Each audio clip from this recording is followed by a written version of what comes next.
actually by sharing a few key digital trends that are the result of a global study that Microsoft Advertising has conducted in partnership with IPG Media Brands. Some of the trends that you see will actually feel fairly intuitive. Some of them will feel like they're already mid-flow and that we're already beginning to see them emerge and scale up. And I think what we will see is that those trends will intensify and broad base as we go forward. But having said that, the fact that the environment in which we're operating is constantly mutating and morphing and the ground is just sort of constantly shifting under our feet, sometimes it just helps to sort of, reiterate what we know of the environment, how it's, rapidly transforming, and have that at the center stage when we're sort of carving our digital strategies. I know it helps us when we do that, and I thought it'd be worthwhile to share some of those trends with you. So starting out,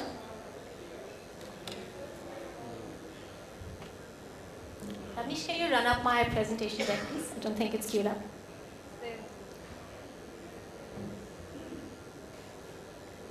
Yeah. The first trend that I really want to talk about, and this is something that some of us have begun to see the emergence of, is this trend which is very succinctly labeled value me. And essentially what it's really saying is that increasingly I think there is an altered nuance in the relationship between the consumer and marketers and brands. And what's really happening is that the consumer is increasingly recognizing and acknowledging and understanding the fact that his data is just incredibly valuable to marketers and brands. And coming out of that understanding is what's happening is that what he's beginning to pose is questions like, so you want my data, is it? What is it worth to you? How much do I get in exchange? And really, therefore, what Value Me is really all about is the consumer sort of turning the power equation even more solidly in their favor and turning around and saying, hey, I want to be rewarded if you want my digital data. According to this study, 50% of global online consumers that were surveyed were very aware of how critical their data was to marketers and to brands. And 45% of these consumers were actually willing to sell or to trade in as much as 6 months of their entire digital history to the right brand at the right price. So that's an interesting dynamic that's building up with the consumer increasingly not only just in charge of his information, but actively looking to barter it. The second trend that I'd like to touch upon is almost like a flip of this trend actually. It's called the right to anonymity. And the right to anonymity is really the right to erase our digital sort of footprint, the right to carefully control and orchestrate the information that we're putting online is increasingly becoming a big need. I think, as per that survey, 73%, as much as 73% of online consumers who were surveyed said that they would be very interested in a service that would let them remove and if not remove, at least put specific lifespans to the data that they were putting up on the digital domain. So there, I think there's another interesting dynamic at work. And, perhaps categories which sort of, categories like banks or financial services or pharma or even technology would really do well to recognize this trend and begin to establish and position themselves in the right sort of space as far as consumer and customer privacy is concerned. The third trend, is perhaps this trend about my analytics. I think this is something we've begun to see. We've even begun to see a few brands leveraging it. But what it really refers to is the consumer constantly measuring and tracking things. So it's heartbeat, my number of hours of sleep, the number of calories I lost, the amount I ran. We're constantly measuring everything. And what it really points to is the fact that perhaps there is a role for brands and marketers to actually begin to play a role there more actively. How could we actually begin to aggregate some of this digital data that consumers are recording and tracking and be seen as drivers of value there? How can you sort of drive value in terms of projecting? How could you use this trend to drive more productivity, to have more financial security, for more personal achievement, for more health and wellness? So really, this is the trend that marketers could look to tap to as well. I find this trend particularly relevant for a market like ours, like India, where if you just look at us culturally, we're a nation of strivers. We're also a nation which is very firmly in flight. we're leaving our past behind. We're very sort of, committed to moving to a future. It's all about future proofing. And it's also very clearly about context proofing. I don't want to be limited by my current context. I want to build a new context for myself, which future proofs me. And I think because as a people, we're so committed to self-curation and sort of, investing in how to curate ourselves for that better future, I think this is perhaps a trend that could increasingly become large in the India scheme of things. Let's take another one. It's niche networks. I think this is again something we've seen emerging. Consumers are increasingly gravitating towards smaller, more tailored niche networks that they want to sort of align with rather than sort of staying in the generalist space. I think this is something, almost 41% of people that were surveyed in that report said that they would much rather align with a niche network rather than stay in the general space. Let's take another one. Create a culture, right? This is something that we're beginning to see in terms of how people are actually taking technology, sort of taking it apart, repurposing it for what makes sense for them and putting it back together, right? And then a couple of other trends I think I'd like to speak about intelligently on. Can I have like a cordless mic? This is much easier rather than sort of staying like a prisoner behind this podium. Thanks. Intelligently on, again, a trend that speaks directly to what we're beginning to hear a lot of. We hear a lot of terms like digital detox, Facebook fatigue, information overload. And I think, what the consumer is, I think, beginning to have a more sort of considered. Hello? Yeah, so I think what the consumer is beginning to have is a more pared back, a more considered sort of relationship with technology. He wants it on his own terms. He wants it when he wants it.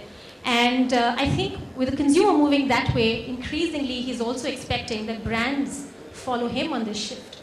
As per this survey, the number of consumers, almost 55% of global online consumers surveyed, actually put up their hands and said, we'd love to actually engage with a device or a service or a technology that could predict when we wanted to engage, when we needed to engage, and really switched on and off that service in line with that understanding. I'll just take up one more trend, and I think perhaps that could be enhancing the real. And I think this trend is really just talking about the more we get immersed in the digital space, the more we build digital identities, the more we sort of build digital personas and live digitally, the greater the craving for the real world to come back into that space and for that boundary to blur.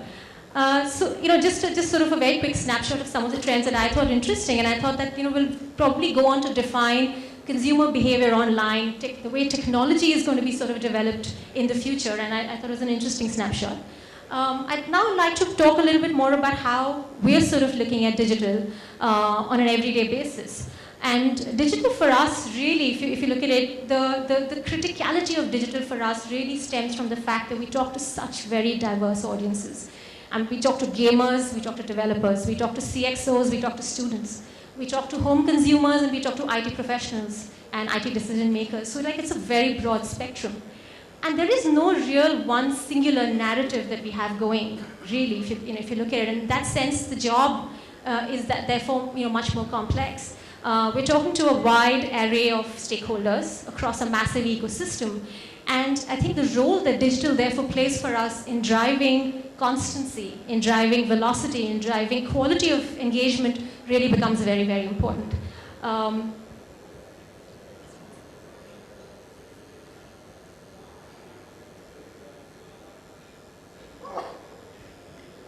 therefore, in sort of piecing together the narrative of what should we say to whom, when should we say it, what form should that take, we pretty much leverage earned media, owned media, shared media, paid media, in all of its aspects and all of the formats that it can take. And we do that with very significant and very simple, sometimes, business outcomes in mind. We want to be driving consumer engagement, but we also have some hard and nosed metrics on what we want out of that engagement. And if I was to describe, keeping it simple, there are probably 4 guiding principles that sort of help us when we're structuring and architecting our digital strategy. The first is self-evident, one that most of us are very, very familiar with, of course, which is how do you drive integrated marketing with digital at the core. And just looking at it, at the sort of how that's phrased in digital at its core, it really is, we've come a long way already in the last 4 or 5 years, where we're already talking about digital at the core of an experience, rather than digital being an amplifier, rather than digital being a discrete part of the marketing mix, which is really what it was not very long ago. So integrated marketing with digital at the core is clearly one of the guiding principles. The other is nurturing communities and driving impact from those communities. And this is a big piece for us, given that we have a very large B2B play as well. The third is, of course, engaging with content. And the fourth is just having the rigor and the discipline to have analytics guide us in that entire journey. We know how difficult it is. We know that attribution is being talked about a lot more. We know that ROI is a debate that I think a lot of us are being able to wrap our minds around a lot more than some time back. But clearly, this analytics throughout is got to be at the core of what we do. So, just beginning with the first bit, which I talked about, which is really about modern storytelling, about the fact that we don't have a singular narrative, that we talk to very diverse audiences. What that really means is that when we come down to making digital as a part of the mix, sometimes, where digital began and where it ended sort of becomes really very fluid. You're looking at two examples of launches where we had a significant number, almost 1 million sort of IT professionals to reach, with a concept that they would have been partly familiar with. It was about the cloud. And yet, even with this audience who's sort of higher up the learning curve on what cloud might mean, it is difficult to wrap our minds around this concept. And that's where digital plays a really key role for us, because I think what digital does is to blur that line between storytelling, creating experiences, and selling product. And that's what happened in this case as well. We were actually able to sort of take the experience off the cloud, bring it alive versus via augmented reality, via digital, via mobile, via a whole lot of initiatives, and actually bring it closer to that target audience. If you're trying to reach mid-market clusters, you're trying to reach IT decision makers and business decision makers in mid-market clusters and sort of high traffic areas in offices and sort of IT parks. Really, this was a way that we thought we could do it, and digital was a key driver of this. We are trying, as an Uber sort of a goal, we are actually trying to make our marketing less, how shall I put it, less episodic, less spasmodic, and less sort of short-term in nature. We are trying, in fact, to move to a system where we have the marketing and the narrative sort of stretch across in a more long-term sense. And honestly, if that's what we're trying to do, then digital is really the only medium that could afford us that degree of continuous presence without burning a significant hole in our pockets, right? So I think it keeps coming back to where does digital begin, where does it end for us? And the clear question is, for instance, something like this, where we were launching on our rapidly sort of enriching environment that we have on Windows Phone, where we were launching 2 new games. And for Doom, in fact, we hit 1 million downloads within a very short time frame. Here, the story was quite reverse. The experience actually began on digital, and then it moved offline. It moved to colleges. It moved, to the offline world, and moved right back. And sort of, at a point, the sort of the synergy between what we were doing on digital and what we were doing off was just so synchronized that it really just fed off each other and became quite fluid. So moving from using digital as an amplifier of marketing programs and driving integrated programs with digital at the core, the other thing that I'd like to talk about is really on social. And here, I don't really have a very sort of very flamboyant example to share. Here I just have an experience to share, which is that I think what we've done on defining our social strategy has just been some honest to goodness hard work, building discipline around the fundamentals, and understanding that it's in sweating the small stuff, which very often is the very important stuff, that the magic comes through. So I think what we're doing, and what typically happens, and I've alluded to this a little while back as well, when you're talking to a very diverse set of stakeholders, what ends up sometimes happening is that as each of your business groups and each of your sort of brands rush to establish a social footprint, what ends up happening is, and across various channels, what you might end up with is a situation where you have a proliferation, a chaotic proliferation, where the brand experience starts coming across in such a sort of disparate manner, in such a sort of overwhelming, disorganized manner, that you could actually be opening yourself to a whole host of risks on brand perception and on brand image issues, right? So what we did here was to actually go back to the basics and define the fundamentals and the discipline that needs to be carved out. We said we absolutely must have a social media consolidation strategy. We must cull out the stuff that doesn't work. We must have the best social community managers at work on our brands. We must absolutely have a social care engine humming and sort of working and sort of being agile and responsive. We can't do anything without a social care engine. We must have our social sort of measurements and reports completely lined up so that we can begin to sort of wrap our minds around what we could be doing right and what absolutely needs to be changed in flight.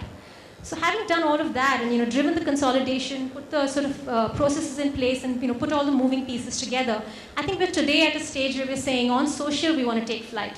We really truly want to take flight, and I think we want to start taking some risks now. And I think our approach thus far on social has been intermittent and ad hoc, and I think tentative.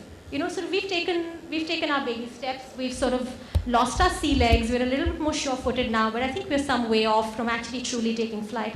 And the way we sort of approach social sometimes reminds me of the way we approach parenting, right? Sometimes we risk just too little. And when we do risk something, we rescue too early, right? So we're so impatient in just sort of building an initiative, putting it out there, and not then just giving it the due course for it to play out, for us to get our learnings, sort of to move from there. So I think on social, we're beginning to try and do that. I'd like to talk about, one of the principles I spoke about was building communities, and I think, we're really pleased with what, the learnings we have from this initiative that we did with LinkedIn. Like I said, one of the key sort of constituencies that we need to talk to, and on a fairly constant basis, is really IT decision makers, business decision makers of both large enterprises as well as small and medium enterprises. And while we have, the sort of regular cadence of business motions and outreach that talk to those stakeholders, what we were really missing was an ongoing partnership, ongoing dialogue with them, where we could get a platform to develop, thought leadership and put our piece forward, but equally we could get sort of a forum to learn from there. And with that thought in mind, we, in late 2012, we actually set up what was called the Be Future Ready group on LinkedIn. This is a by invitation only closed group consisting of CXOs and BDMs and ITDMs. And really what this has helped, and from early tentative conversations around sort of, what the future holds, how is technology moving, what's BYOD, how could you sort of deal with some of the changes that are happening in the enterprise, that environment has become an absolutely vibrant ground for some very engaging decisions and discussions. And we've walked away richer for the process, because the nuggets and the information that you get, feedback on your brands, feedback on initiatives, feedback on go-to-market, challenges that our customers could be facing, those nuggets have actually been invaluable. And this is a community that is today sort of, growing, and we intend growing it, and we intend now actually sort of taking it to the next step. This actually goes back to the trend that I spoke about earlier, which is a bit about niche communities. People are actually looking for those niche networks. They are looking for like-minded people coming together. And if brands can enable that for them, then I think it's like a win-win for both parties. Staying with LinkedIn again, I wanted to show you this example of something that a couple of our other markets are sort of exploring, and which is really to now push the needle on something like this, which is how can you have marketing-driven sort of selling happening? The future of selling is all going to be social. The days of the cold call are over. How can marketing leverage viewer-aware channels like LinkedIn to actually drive deeper relationships with your end consumers and your end customers and the stakeholders you need to talk to? So this is an effort in that direction. It's early days yet. We're still to sort of figure out what's happening, but it's specialized solutions like this where you actually get deep customer insights, where you actually get to mine your customers or your prospects' digital footprint and say, hey, this is what he reads, this is who he hangs with, this is what he might be doing, this is something we could nurture, this is something we could seed, this is how we could develop thought leadership with this person. I think those are some of the initiatives that we're trying, and we're beginning to see sort of some earlier success on that. I also wanted to talk a little bit about this, and this really came from a realization at our end. Could be a fairly basic realization for many of you in the room. Perhaps you'd have sort of dealt with that, but for us it was new, and that was the whole notion of perhaps we weren't investing enough in listening. Perhaps if we invested half as much in listening as we do on content generation and putting that content out, we'd have something to learn. And sure enough, we did learn, because this was a pilot we did in early January, where we said, hey, how about we challenge the medium and see if, can we push the medium to help us understand whether we can actually get expressions of interest, whether we can actually get lead generation. And can we put a process in place where we are mining those conversations and we're listening actively and we're understanding what we could be doing. And that's exactly what we did. We tapped into some real-time social conversations, mapped who we should be talking to, actually gave them content, nurtured that relationship, and followed it through to the natural process, which is to get an expression of interest, which is to drive them towards a trial, which is to drive them towards a potential sort of a meeting, or a sort of a building a heat map, which actually told you how you could actually start qualifying some of those leads and how you could start taking them towards being nurtured. So I think the big learning here is that if we could invest even half our energy on listening as much as we do on, say, just generating content and putting it out there in the hope that it would go viral or it would get you an amazing engagement, I think we would be sort of very well off. So this is what we did on social listening. Social targeting, I want to just skim through. Again, we're using some early sort of models and trying to create segments for where we can get a sort of, this is really an ROI exercise. How can we begin to target better? How can we begin to target sharper? And again, this is not an example from here, but we're seeing early results here as well. Content marketing. I do want to talk about this a little bit. When we started this out, we were sort of, we did taste some success, I must say. We put out some content for the partner ecosystem that we work with. We are a company that works through partners, and we developed some content that drove a lot of traction for us within our partner ecosystem. We also had a considerable degree of success with content that we put out for the case studies or the customer evidence that we build on our products. And we were pretty thrilled with the engagement we saw and what that did for us. And therefore, sort of the notion that good content trumps just about everything else was a notion that got well established. I think what we're trying to do now is to push it again a little further. We do have, and I have no qualms with defining ROI as sentiment and likes and impressions and followers, but at the end of the day, you do have to sit back and join the dots and say, hey, I do have to make the equation match. There's a certain amount of money I put into this.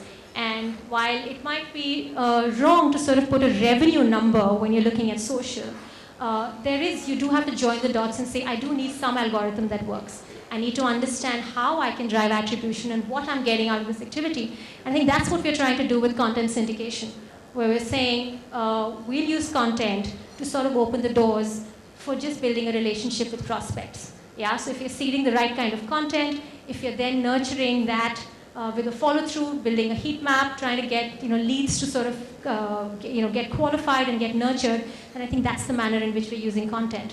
But again, this, like social, is an area that we increasingly want to do much better. We want to get much, much better at it, and this is clearly an area of focus for us. Impact with analytics. I referred to this when I talked about our 4 principles, and I think this really just comes down to how are we leveraging just sheer huge reach of our owned channels and building that entire sort of through and through. How are our own channels linking back to our social footprint? How is it that our marketers are being given the tools to create a connected story, connected devices, connected on with continuous cloud services, but manifesting through all your channels, sort of working together in a very coherent fashion. Across our channels, we have proprietary technologies and other technologies that sort of let us use standardized templates for optimization and testing and targeting. And I think we're trying to bring some of those together to say we must have analytics rigor in what we do. Because if we don't begin to understand the result and impact of what we're already inputting, we'll never be able to get better at what we do instead. So this really is about that. I want to not talk about, in closing, I really want to talk about 2 lesser known sort of facets, I think, about Microsoft. and which is the two broad areas of privacy and of digital inclusion.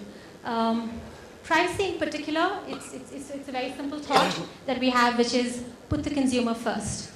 He absolutely has the right to control his own privacy, and if we aren't able to give them privacy-friendly policies, or if we aren't able to give them complete transparency in how their data is getting captured and stored and used, then that really isn't a very good thing at all. So the foundation of the relationship with the customer has to be on trust.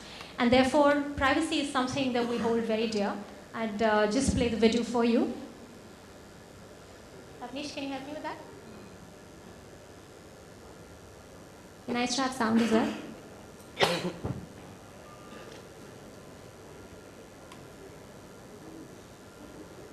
People love sharing information online, their stories, their photos, their videos. But they want control over what information they share, how that information is used, and whom they share it with, especially their personal information. Microsoft is committed to putting people first and follows the concept of privacy by design. Part of this commitment includes offering easy-to-use tools that help individuals protect and manage their data. Microsoft has created the Personal Data Dashboard for greater privacy and control when using Bing, your Microsoft account, and other Microsoft services and devices. It's why Do Not Track is enabled in the Express settings version of the Windows 8 setup. Microsoft Xbox features family-friendly privacy settings so that parents can choose who has access to their children's information when gaming and with whom they can play. Of course, since many people use Windows phones, tablets, and PCs to access the internet, Microsoft helps you control when and how you share your device's location. So when it comes to keeping personal information personal, Microsoft is constantly innovating to create consumer privacy protections that help put people first.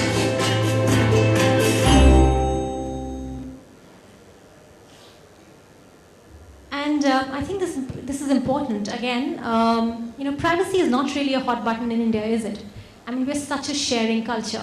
When is the last time you sat, you were on a journey someplace, and by the time you got off that plane ride or that train ride, you knew practically everything about a stranger you had just met, right? So we're not, as a culture, used to thinking about privacy, and yet it is a very real notion, and I think that's one of the trends that's going to intensify as we go forward. You heard me talk about the trend which talked about the right to anonymity. And I think giving people greater control of their privacy and how they want to sort of lead their life in the digital domain is increasingly going to become very important. Not left entirely to legislation, but in fact left to brands and corporations that make this a key facet of their value system.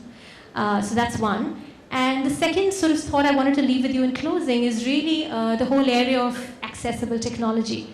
And again, at its core and at the heart of it, it's a very simple idea, which is that you shouldn't have to leave any person behind, whether that person is suffering from a disability or not. Digital inclusion is at the heart of everything that Microsoft does, and it permeates, sort of the entire cycle that we follow. So it's there, in the products we develop.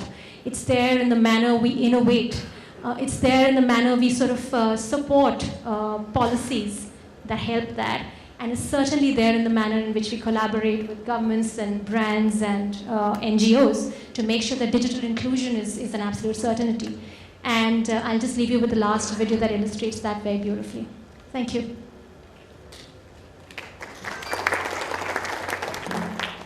What is technology?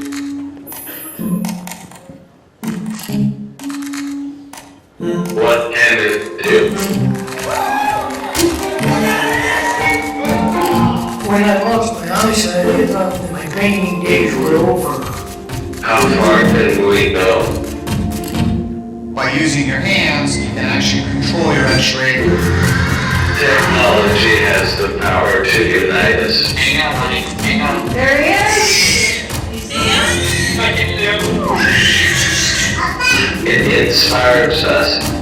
Technology has taken us places we only dream. Now I can do whatever I want. It gives hope to the hopeless.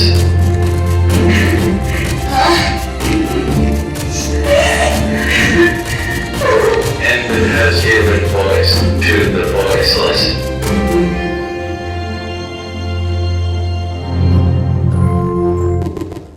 Good afternoon, everyone. before I start off, one of the pain of a marketer's life, battery doesn't last the whole day.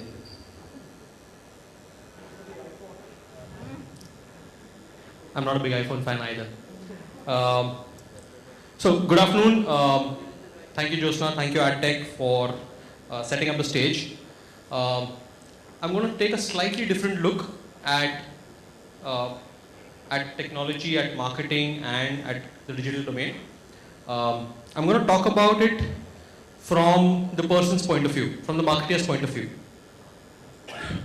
So while there's technology and technology is moving at a frantic pace, at one end is the marketer and the other end is the consumer. So most people tend to talk a lot more about the consumer. I'm going to take the liberty of talking a little bit about the poor guy or girl who's the marketer. These are three things that I'll cover today. A marketer's life these days, what does it look like, a small peep into it. How we do, what we do. Admittedly, this is changing almost every 6 months now, but it's still worth some of the fundamentals that we go through. So how we do what we do, and I think it's only fair to share the areas that we struggle in. So here goes. This is probably a very well-known old Chinese curse, may you live in interesting times, and we definitely do that. These are very, very interesting times for marketers. I'm going to talk from an FMCG point of view because Microsoft, Anisha is going to come up next. We just want to make sure that the entire spectrum is covered. So in one slide, I'm going to try and cover the FMCG business model and why we do the things that we do. So in my mind, this is what FMCG marketing business model is. It's MAD, which is manufacture, advertise, and distribute. And the reason why it takes the mickey out of most people is because all of this has to be done at a lot of scale. So when I mention scale for a country with a 1 billion population, we're still looking at reaching 70-80% of those consumers through one or more products. And there are multiple companies who achieve this within India itself. So where does the relevance of all of this interact with digital? Because of the movement, because of the pace at which things are changing, this is how brands were and brands are. Most brands started off as leaders or at least got to a position of leadership. Leadership not so much in terms of market share, but in terms of mind share. People looked up to brands, culture was defined by brands. Most iconic brands even today that you and I can recite off are built that way, right? The lead culture. Whereas if you look at today's times, consumers are ahead and brands are trying to catch up, which means that we employ a lot of technology to listen in to what consumers are doing, try and understand where they've already moved to, and then try to catch up. Yeah. So consumers, for example, have already moved on to a WhatsApp, which gets sold, and then marketers spend a lot of time Googling what the value of that deal was. So that's the role of the brand, and this, in our opinion, is the role of marketing. All of marketing can be brought down to these three words: preference, relevance, and influence. The reason why I'm holding on to these three is because if you just read deeper meaning into each of these, you realize that finally it comes down to somebody adopting your own idea, your consumer or consumers or millions of consumers adopting an idea which is very similar to your own, of your brand. And that's the reason why they would buy it today and why they would continue to buy it tomorrow. Loyalty really is about retrial. And each of these words we spend a lot of time on. So I'll just give you one example. Preference is essentially monopolistic interest, which means that my consumer has an interest in my product which is unlike anything else, either in the category or anywhere in the market. So it fulfills a need, both material and otherwise, which is not replicable for anybody else in the market. And this is where great brands get built, this is where great businesses get built. Similarly, there are interpretations for both relevance and influence, and I'm not going to go through them. Coming to the second part, how do we do some of this? Like I said, our ways of working have changed over the last 5-6 years that I've been at Marico. And they continue to change because every single time we think we've hit upon a new business model or a new advertising model, our consumers tend to surprise us. So one of the tenets that we try to hold on to is this thing about target audience. Most people tend to look at this phrase in this manner. Yeah? We try and look at it like this. Small difference, crucial difference, it's probably the reason for 80% of our success. A lot of times, especially on new initiatives, Jyotsna also mentioned, it's very difficult to find metrics of success or of failure for that matter. If you're focusing on your audience gives you enough feedback for you to be able to realize whether you're on the right track or not. If you're focusing on your targeting, invariably, even before you've started, you've told yourself that you're right. So that's one of the things that we try and hold on to. The second is this focus on trying to get the audience to act, react, feel, and not the banners. So, the animation has to be in the audience and not in the banners. Again, there's some great work that we get to see from a lot of partners, which is around excitement around technology. But finally, when we look at the consumers that we cater to, most of our consumers don't really interact with the technology. They interact with its impact. They interact with how it helps them feel. Yeah. So if I look at housewives as an audience, the fact that they can reach out to their long lost school friends is probably the most important thing for them on Facebook, and not some of the things that we get excited by. So we try and maintain our focus on these aspects. And as a result of this, what we try and do is we try and define what engagement should be like. Engagement for us is an intersection of two axes. One is inclination and one is interaction. Interaction is fairly common. Most people tend to talk about it at length. There are metrics to prove it. Inclination is probably a little bit more hazy. But if you maintain your focus on the audience rather than the target, then inclination gets established. And what we are looking for is the sweet spot. I must say, when we go wrong and we end up in this box, we kind of celebrate because we at least know what went wrong and how consumers were not really inclined to the stuff that we got excited about. But when we do, it fires imagination. We've had a lot of success on digital projects, mobile projects, where our starting point and our expectation of consumers' reaction was probably 1/10 of what we finally got. And this is on brands where year on year we've gained market share, year on year we've gained influence. And a lot of our influence has come from the fact that imagination at the consumer end worked much better than imagination at the marketeer's end.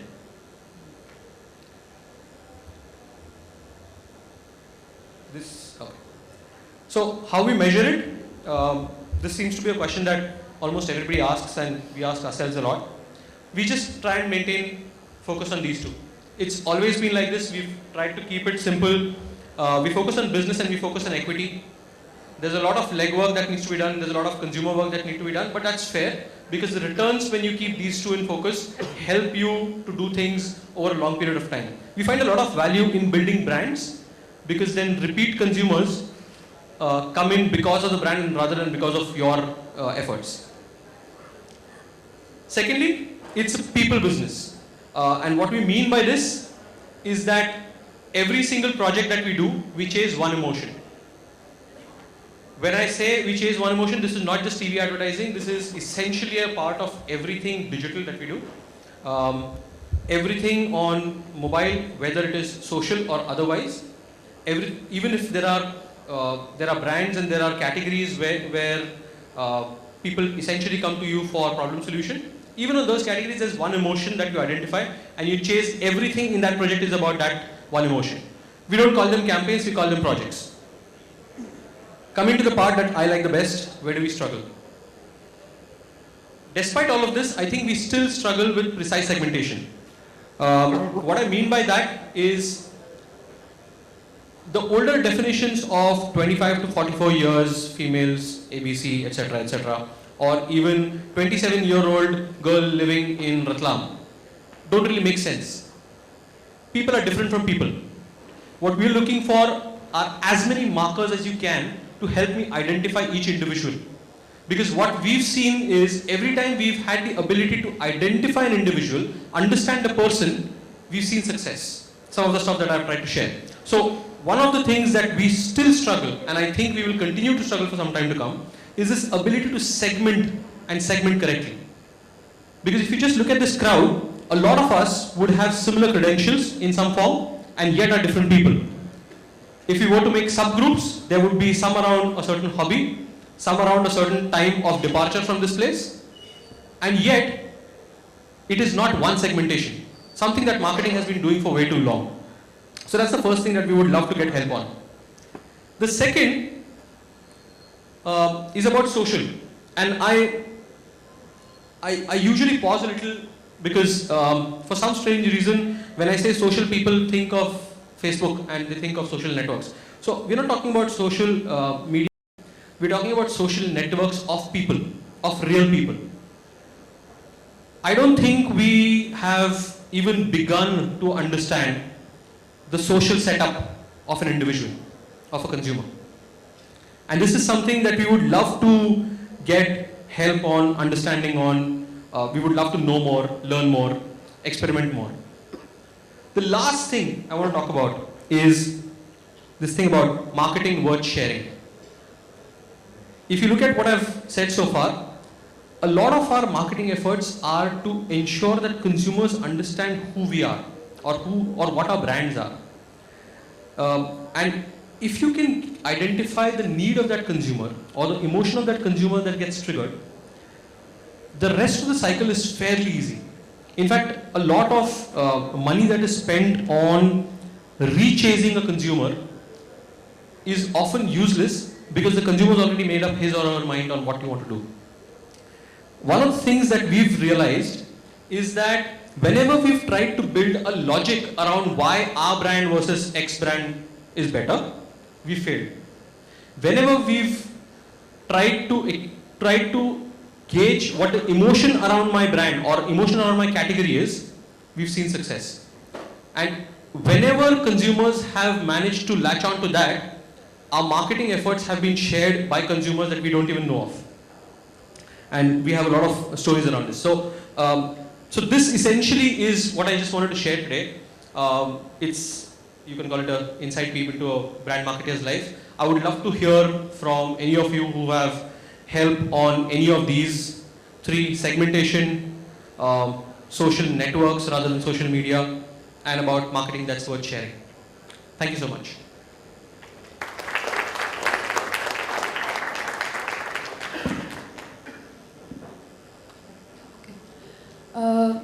Do we have any questions for Aditya? Anybody?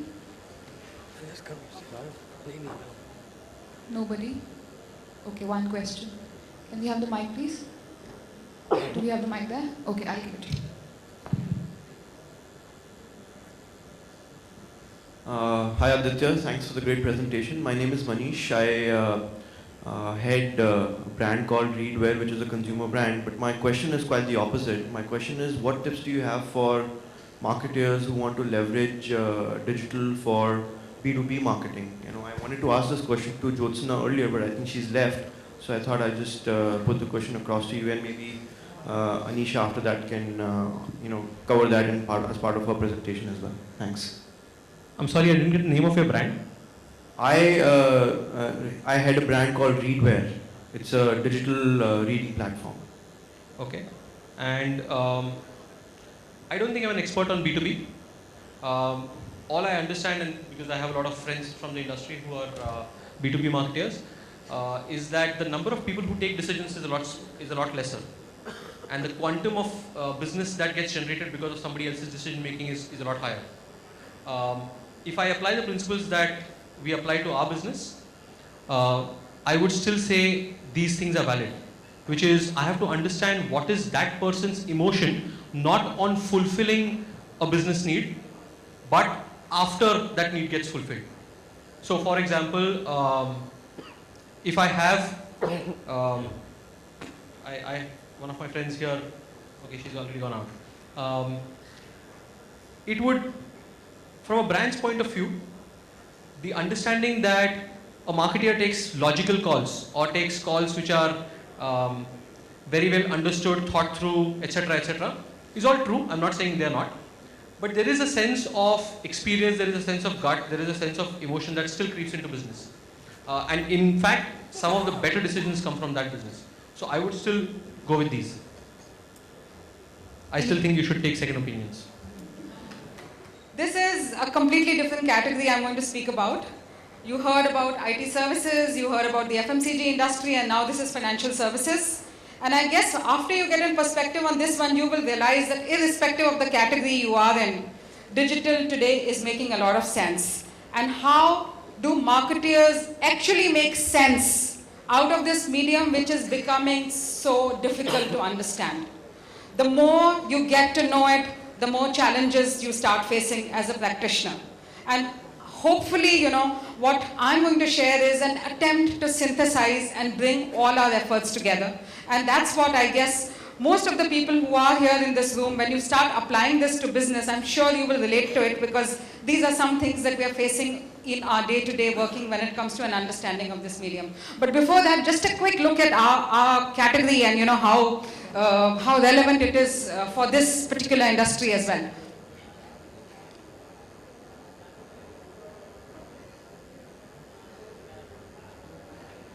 Sorry.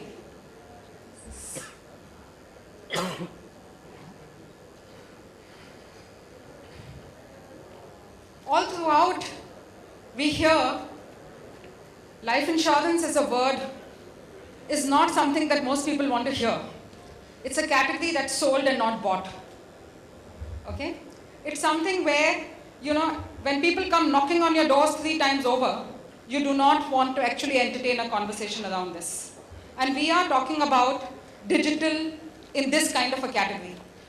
Consumers, you say, are so completely, it's like a black box. They're completely ignorant. They're completely dependent on finally when you get to meet the individual who's sitting across you trying to sell that product, your understanding of this particular category comes from, starts coming from what that other person is telling you rather than your own knowledge or your own understanding of, is this really what I want to buy? Even if I want to know more, it's far too complex for me to start understanding. So you would assume that in a category like this, how many people would begin to use the digital medium to make any kind of sense or relevance for this particular industry? But this is some data which has been so surprising, which tells us that almost 84% of the internet savvy customers today are searching, even if they're buying from somebody who's knocking on their door and they don't know that person well enough, they are dependent on search, very active search, and attempting to understand the product, which is like so complex, before they meet this person.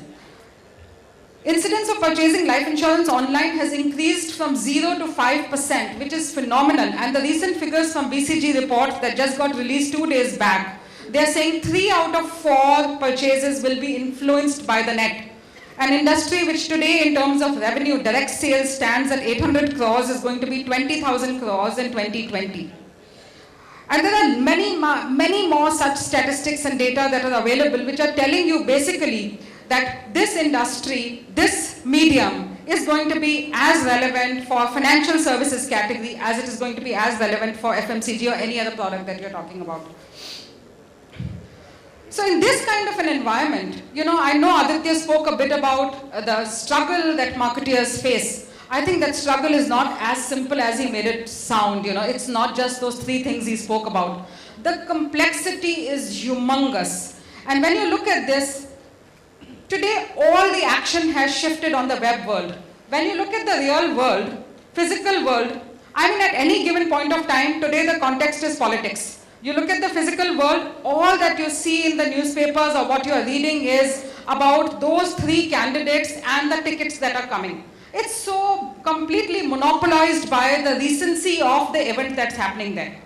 The consumer behavior and understanding of all the action that's happening. Today, if you want deeper news beyond what these people want to tell you, you will have to go to the web world. All the action, whether it is in terms of business, whether it is in terms of information, whether it is in terms of consumers, has shifted online. Today, consumers are spending and doing a lot more exciting stuff on the net than what they're doing in the real world. In the real world, we are sitting in our offices. But on the web world, that same seat, and when we sit in front of our laptop, what we are doing on the web world is what is getting all the excitement going as far as our lives are concerned. So all the action has shifted there.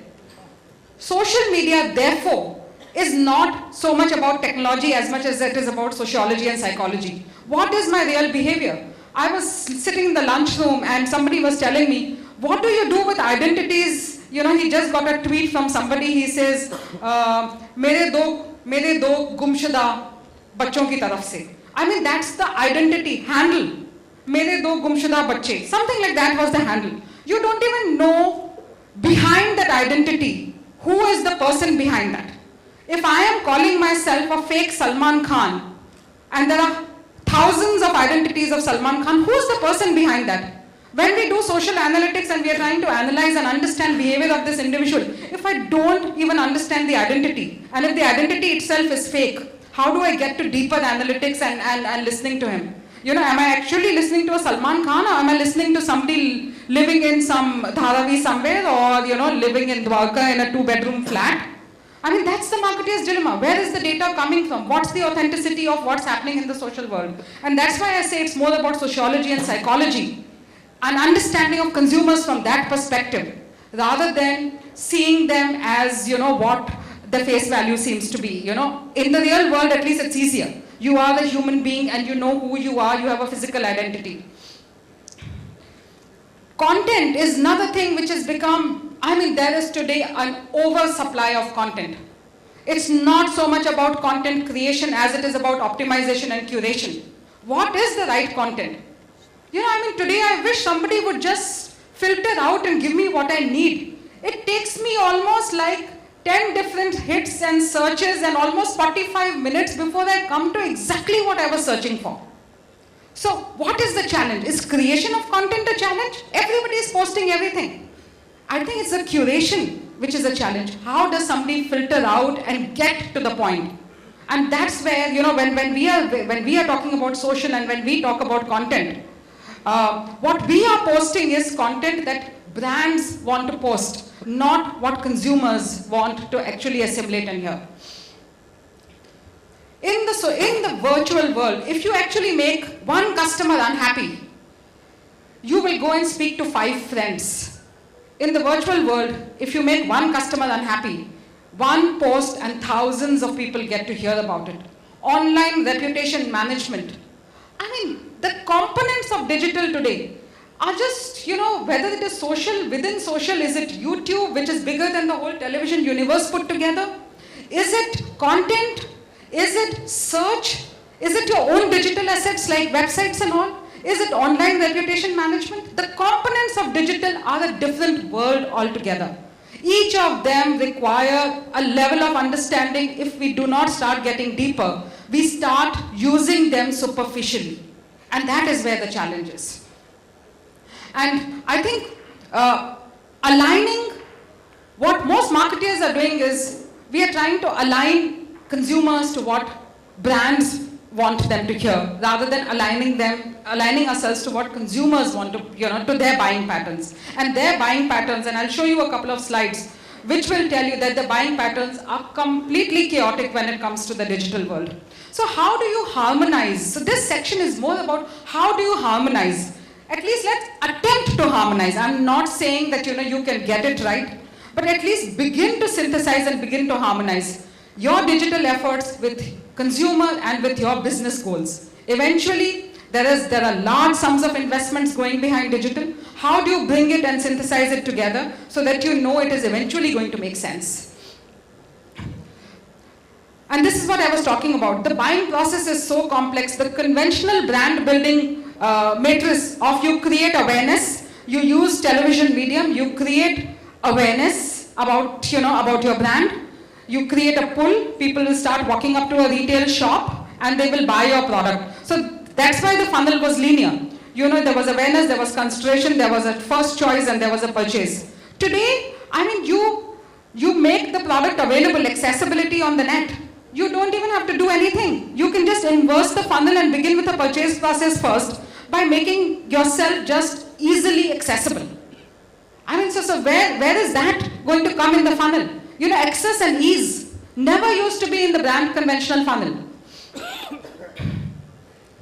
And it is non-linear and multi-channel. It is not that the end-to-end process is happening on one medium. Some bit of it is happening in the real world, some bit of it is happening in the mobile, and some bit of it is happening in the virtual world. So there are multi-channels being used and it's a non-linear buying process. And like I said, the digital assets today are like, you don't know where to begin. You don't know what to give up and what not to use. I think that's become a bigger challenge. What do I not use?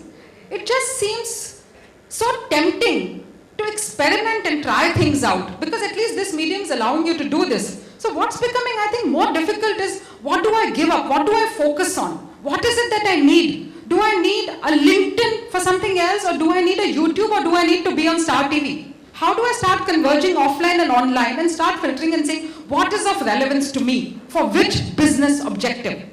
What am I chasing? And it all needs to begin with a business objective. And this is the conventional brand funnel. So I think this is what we attempted to do, at our end, to say, can we at least attempt to bring it all together in one framework? And I'll come straight to that, So like I said, brand journey. This is what the brand journey is all about. Awareness, consideration, purchase, and then eventually evangelism. When you look at consumer journey, what does he do? He has to first, what's he going to the net for? He wants to learn about your product. He wants to solve a particular problem or the need that he has. He wants to compare so that he makes the right choice. The brand then comes into the consideration set.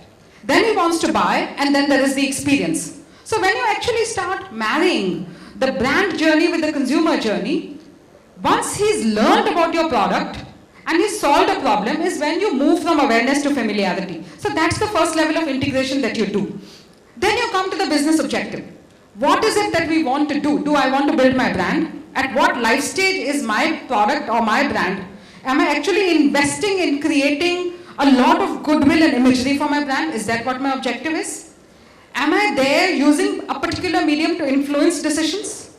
Or is it to create prospects or to generate revenue or for customer services? These are all what business objectives are. And when you look at the digital vehicles that are available to you, the complexity of that there is no one thing that is relevant for one objective or one need. Today I can use social for commerce, I can use social for service, and I can use social for building my brand. But having said that, we still have to force ourselves to take that call. Where is it that it is most relevant? Where is it that I want to direct my energies? Search. Do I want to get into search with the objective of creating more awareness for my brand, or with the objective of influencing decisions or creating prospects? Force rank. Keep your business objective in mind, keep the life stage of your brand in mind, and then force rank and say, which digital asset I use for what business objective. So we attempted, having put this thing, we attempted to put some kind of objectives behind, business goals behind each of these things. And I'm not going to go through each of them in detail. I'll probably just quickly come to examples, some of the examples. So let's say in brand, we decided, our company mission is to be the most honest life insurance company committed to doing what's right for the customer. Okay? We want to, for the brand, build a distinctive and honest life insurance brand that believes in doing. So right from company mission, we've got our brand differentiation is going to be around honesty and doing what's right for the customers.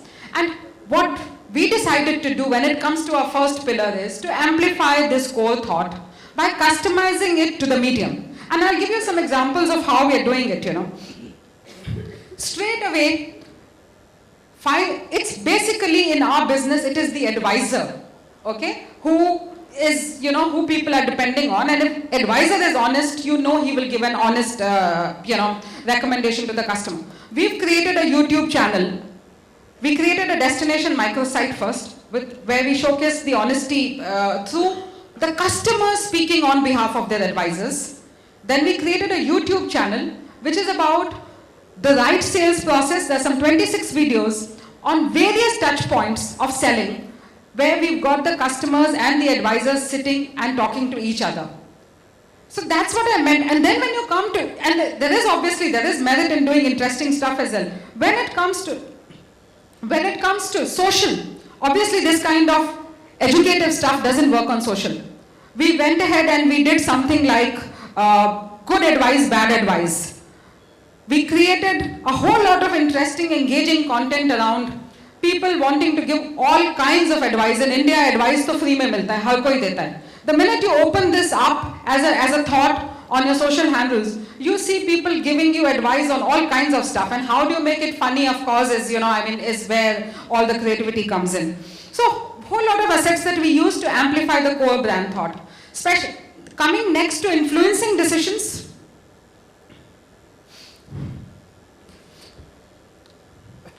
The biggest medium that we use there on the building brands, it was the destination site, it was the YouTube and little bit of social media. But this is where, on influencing decisions, where we use social the most actively. Using honesty in context to the environment today, because there's so much of scam and so much of conversation around the society being corrupt and politicians being corrupt. Every single contextual opportunity that we can leverage is what we've been doing. Take honest personalities like Sridharan and all, take politics when it becomes contextual, use whatever touch points are available to talk about the core brand proposition of honesty. On the Twitter, understand this medium very differently. It's just 140 characters. We realize all of us at some point in time have honest confessions to make, which you don't want to make in public. Gone are those days when you would go to a church and make an honest confession in front of a priest. So we created these honesty hours. We asked people to actually confess anything that they wanted to confess. Okay? And this started trending actually. We created time bands and few honesty hours, and this started trending as soon as we launched it. Similarly, everybody, we get a lot of, advice which is supposed to be well-meaning but finally turns out to be wrong or bad advice for you. So I had fun with people saying advice meant with all good intents, all good heart, but finally went sour. So give examples and share your experiences around that. So a whole lot of fun in a very short format is what we did on this thing, and I think we trended almost 6 times in this campaign period. I'm purposely picking up a specific example, of honesty and saying how did we amplify it across. Obviously, there are a whole lot of other business objectives, that we have. When it came to retirement, we just launched a retirement product. We followed the brand journey again, end to end using this. Of course, when it comes to, the prospecting, the biggest medium that you can use in digital is search.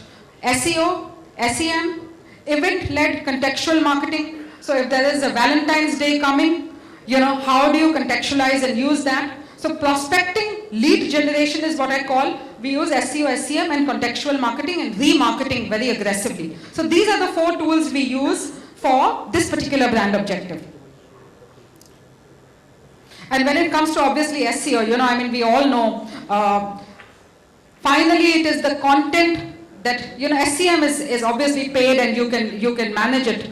But when it comes to SEO, the content that you create on your home assets, whether it is your websites, through public relations, how many press releases are you creating?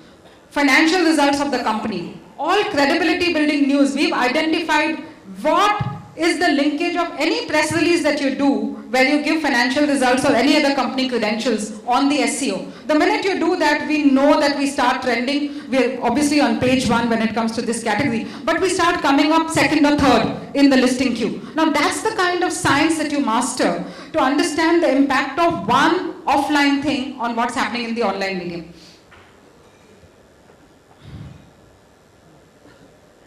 I spoke about some events, I spoke about Valentine's Day, which is a day of love. So using contextual advertising, and we use it all the time, whether it is the Independence Day, whether it's Father's Day, Mother's Day, and stuff like that.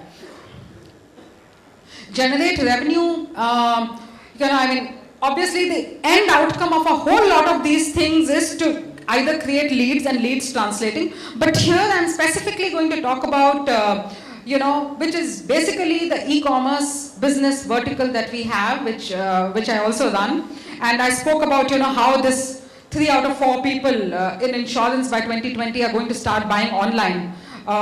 So we have, we created an online revenue model, and lot of our efforts, whether it is in search or whether it is in building brand today, are going towards finally leading people to this destination.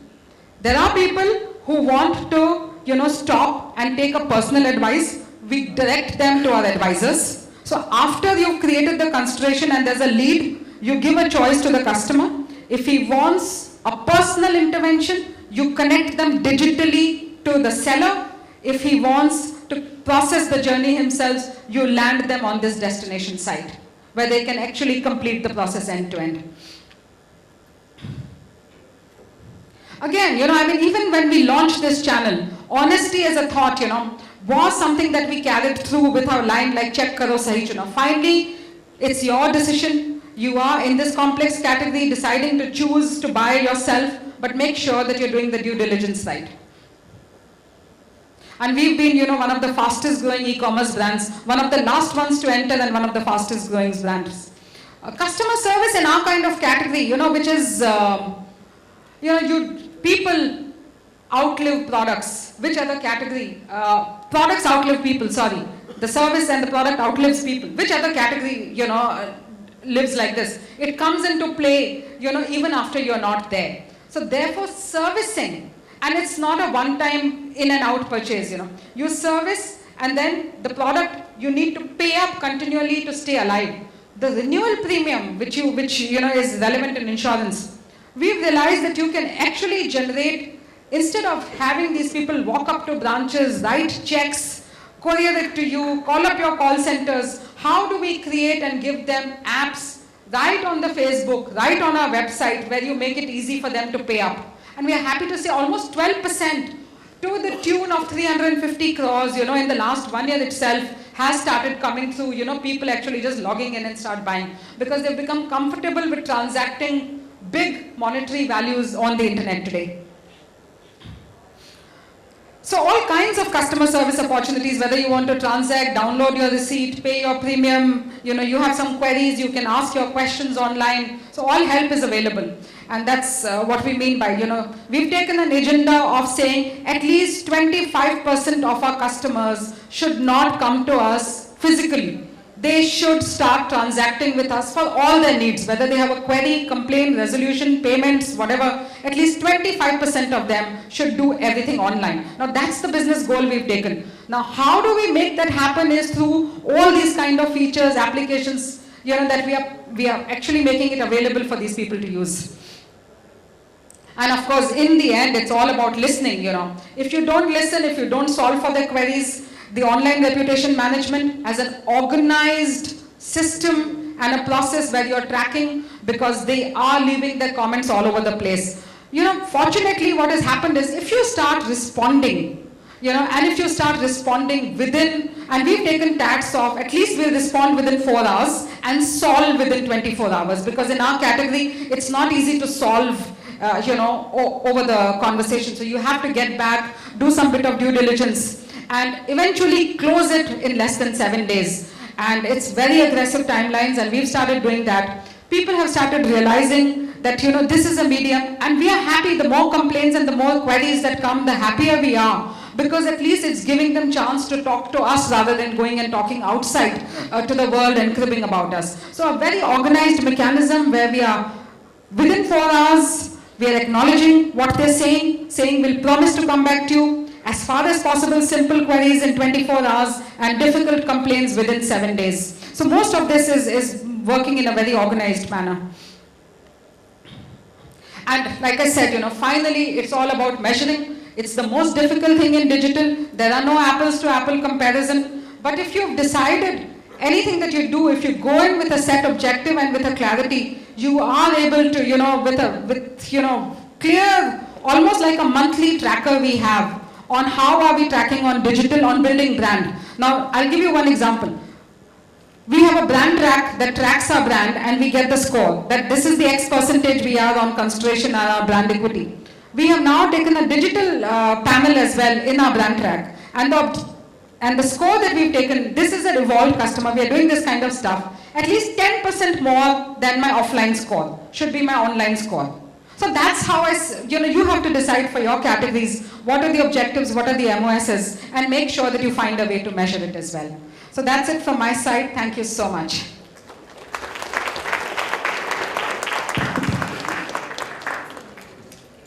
Okay, do we have any questions for Nisha? Quickly, 2 questions. The gentleman at the back, can we have the mic for him, please? Thank you. Hello. Yeah, hi. Hi, Anisha, I'm Azim. During your chat, I saw that there are a lot of things like, you mentioned like this is a political year, which is like next 2 months is going to be heavy. And a lot of your keywords like honesty, do the right thing, check karo, sahi chuno, all go very well with politics. So how are you planning to leverage the elections time as far as your marketing campaign is concerned? Maybe a couple of months down the line, you'll see. One thing we have to be very careful of is not to come across as opportunists, okay? Because the consumers start actually throwing it back on you. So while the touch point is there, but how do I balance it out that I use it very sensitively? And therefore, I think that's the challenge that we're trying to solve for. One of the things that we're planning to do is always, if you use just one medium, okay, either the online or the offline, we don't get the results that we get when we combine offline and online. The best example, we won many awards for content marketing for one of the activities that we did called Junior Authors Hunt. I think one of our agencies will present it tomorrow. So we got children to write stories. We did these nano stories on Twitter, 140 characters. And we also did an online digital book. The minute you combine an offline and an online, and the amount of content it has generated, 50,000 children participated, 5,000 stories, only 100 have got published. Times of India decided to do 52 stories in their NIE magazine, newspaper for school, this thing. I still have a lot of content available.